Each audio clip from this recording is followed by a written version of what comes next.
এবার ঝাঁপি দ্বীপের সামনে তুর্নাকে উচিত জবাব দিয়ে দীপকে বুঝিয়ে দিল যে সে জমি দখল ছাড়বে না। হ্যাঁ বন্ধুরা, এমনটা হতে চলেছে আজকের পর্বে। বিস্তারিত জানতে ভিডিওটিতে লাইক দিয়ে চ্যানেলটিকে সাবস্ক্রাইব করে পুরো ভিডিওটি তোমরা দেখতে থাকো। গল্পের শুরুতে আমরা দেখতে পারবো বিথি যখন তিন্নিকে খাওয়াতে লাগে, তিন্নি তখন বলতে লাগলো, তোমরা কেন আমাকে নিয়ে যাচ্ছ না ওখানে? আমাকে নিয়ে গেলে তাহলে তো বুঝতে পারতে ওই দুষ্ট লোকটাকে না তোমরা একা সামলাতে পারবে না, আমি ওর মজা দেখাবো। তখন দামোদর সরকার খুব হাসতে থাকে। এদিকে বিথি তিন্নিকে বলতে লাগলো, তুমি তো এখন খুব ছোট, তুমি যেতে পারবে না। অন্যদিকে দেখা যায় এই গ্রামের গ্রামের লোকজনদেরকে নিয়ে সেই জমির দলিলগুলিতে সাইন করাতে থাকে আর বলতে লাগলো তাদের পরিবারের ছেলে মেয়েদেরকেও নাকি তারা চাকরি দেবে। তখন সেই আনন্দে গ্রামের লোকজনরা সমস্ত দলিলে সাইন করতে থাকে। খবর পেয়ে ঝাঁপে ছুটে আসে সেখানে আর এসে বলতে লাগলো, এসব কি করছেন? তখন ওরা বলতে লাগলো, কি আর করব, আমরা জমিতে চাষবাস করে তেমন একটা আয় পাই না, সংসার চালাতেও কষ্ট, তাই আমরা এই সিদ্ধান্তটা নিয়েছি। ঝাঁপি তখন বলতে লাগলো, হ্যাঁ, যে টাকা দিচ্ছে সেই টাকা দিয়ে তোমরা এবার কদিন চলবে, তারপরে কি করবে? তখন গ্রামের লোকজন বলতে লাগলো, তার মানে কি বলতে চাইছে ঝাঁপি? ওরা বলেছে আমাদের ছেলে মেয়েদেরকে চাকরি দেবে আর ওরা এত ডাবল টাকা দিচ্ছে, আমরা দেবই না কেন? আমরা জমির দলিলে সাইন করে দিয়েছে, আমরা আমাদের জমিটা দিয়ে দেব। তখনই ঝাঁপি বলতে লাগলো, এটা হতে পারে না, তোমরা শেষ পর্যন্ত মা ছাড়া লক্ষ্মীর মন্দিরটা পর্যন্ত ওদেরকে দিয়ে দিচ্ছ। মা ছাড়া লক্ষ্মী না, কাউকে কাউকে ছাড়বেন না, উনি উপরে আছেন, উনি এর বিচার করবেন। তখন দীপ এসে বলতে লাগলো, শুনুন ম্যাডাম, সবাই তো জমি দিয়ে দিয়েছে, এবার আপনিও জমিতে দলিলে সাইনটা করে দিন, জমিটা দিয়ে দিন। ঝাঁপি তখন বলতে লাগলো, অন্য সবাই করলেও আমি করব না, আমি ঝাঁপি সরকার কি করতে পারি এটা আপনি বেশ ভালো করে জানেন। আপনি তো সবার থেকে গরিব, কারণ আপনার অনেক টাকা আছে কিন্তু আপনার কিচ্ছু নেই, আপনি টাকা দিয়ে সবাইকে কিনে নিতে চাইছেন। তখনই মোড়ল কিছু বলার চেষ্টা করলে ঝাঁপি মোড়লকে হুমকি দিয়ে বলতে লাগলো, শুনুন মোড়ল মশাই, আপনি এই কাজটা সহজ সরল মানুষদেরকে ভুলিয়ে ভালিয়ে করাতে পারেন, কিন্তু আমাকে সেটা করাতে পারবেন না। আমি ঝাঁপি সরকার কি করতে পারি সেটা আপনারা বেশ ভালো করে জানেন। আমি কোনো দিন এই জমির দলিলে সাইন করব না, আমি জানিয়ে দিচ্ছি। তখনই তুর্না মাঝখান থেকে কথা বলতে শুরু করে। ঝাঁপি তখন বলতে লাগলো, খবরদার, এটা আমার আর ওনার ব্যাপার, তুমি মাঝখানে কথা বলতে আসবে না। তখনই তুর্না বলতে লাগলো, কেন কেন আসবো না? আমি আমি ওর বিজনেস পার্টনার। ঝাঁপি তখন বলতে লাগলো, তুমি আর যাই হোক না কেন, তুমি আমার তো কেউ না, ওনার সাথে আমার বিজনেস ডিলটা, তাই আমি ওনার সাথে কথা বলবো। তখন দীপ বলতে লাগলো, শুনুন ম্যাডাম, আপনাকে এখনো বলছি, জমি চারদিকে কিন্তু আমরা ওয়াল উঠিয়ে দিলে তারপর জমিতেও যেতে পারবে না, জমিটা এমনি এমনি নষ্ট হয়ে যাবে।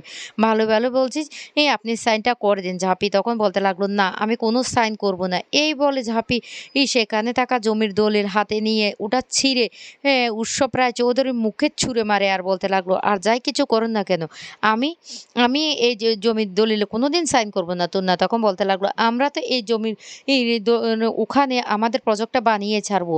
আর তোমাকেও বলে দিচ্ছি, কালকে ভিত পুজো হবে, কালকে ভিত পূজার ওখানে আসবে। ওখানে আসলে না তখনই বুঝতে পারবে আমরা কি সত্যি প্রজেক্টটা তৈরি করতে পারছি কিনা। যাবি তখন চ্যালেঞ্জ দিয়ে বলে দিয়ে যে কিচ্ছু করতে পারবে না, আমি তো জমির ভিত পুজো কিছুতেই হতে দেব না। তখন উৎসব রায় চৌধুরী বলতে লাগলো, আপনি কি বলছেন ম্যাডাম, আপনি একাই সব কিছু করতে পারবেন? তখন ঝাঁপি তখন বলতে লাগলো, হ্যাঁ, আমি একাই লড়বো, আমি এই জমি কিছুতে প্রজেক্ট বানাতে দেব না, এমনকি মাছাড়া লক্ষ্মীর মন্দিরটা আপনাদের হাতের মুঠোয় আমি নিতে দেব না, কারণ এটা সবার জন্য। আর এখন আপনারা যদি পুজো দিতে হয় আপনাদের পারমিশন নিতে হবে, সেটা তো হতে পারে না, আমি এটা কিছুতে কোনোদিনও হতে দিতে পারবো না। উৎসব প্রায় চৌধুরী তখন বলতে লাগলো, ম্যাডাম, আপনি কিচ্ছু করতে পারবেন না, এই জমি তো আমরা নিয়েই ছাড়বো, কারণ এখানে আমরা প্রজেক্ট বানাবো, সিদ্ধান্ত নিয়েছি, প্রজেক্ট বানিয়ে ছাড়বো।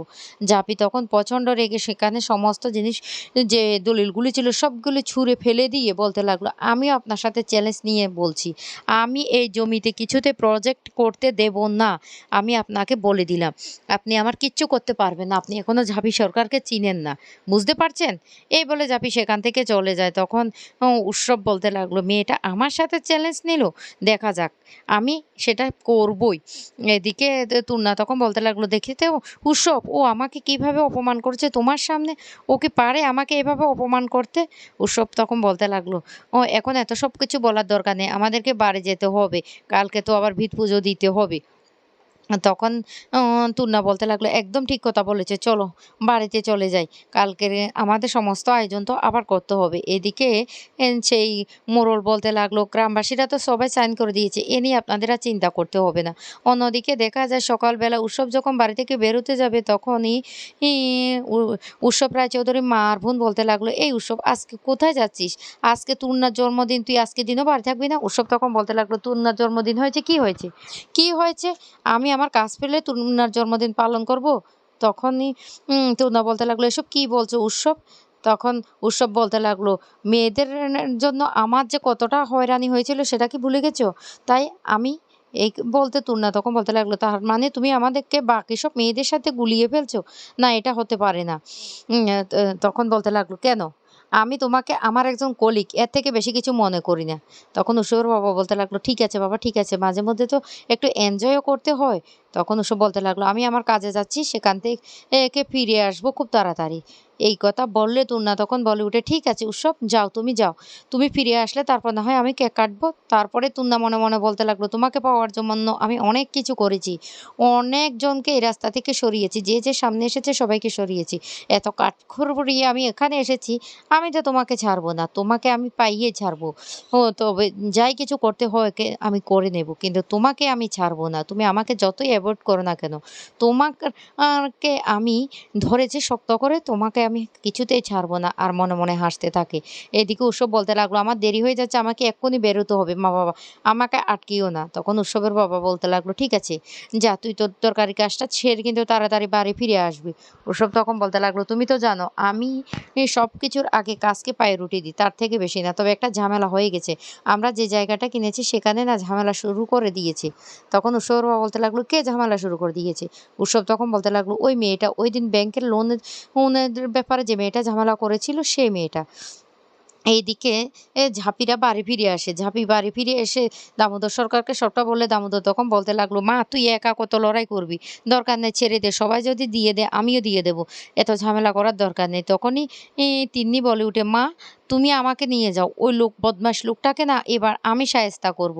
তখন বলতে লাগলো, "না মা, তুই এসবে যাবি না।" তারপরে বলতে লাগলো, "বাবা তুমি কিন্তু ওকে দেখে রেখো। আমি ওদের ভিত পুজো আটকাবই।" এই বলে ঝাঁপি বাড়ি থেকে বেরিয়ে যায়। অন্যদিকে দামোদর সরকার সেই তিন্নিকে এ গম নিয়ে বসে আছে।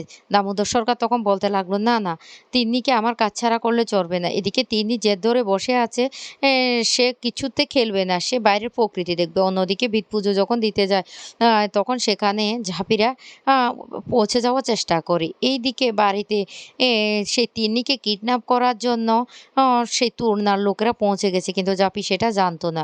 এদিকে উৎসব রায়চৌধুরী তো তার কাজ যথারীতি সেরে ফেলছে, ভিত পুজো হয়ে যাচ্ছে। অন্যদিকে ঝাঁপি তার গ্রামের লোকজন নিয়ে সেখানে হাজির হয়ে গেছে।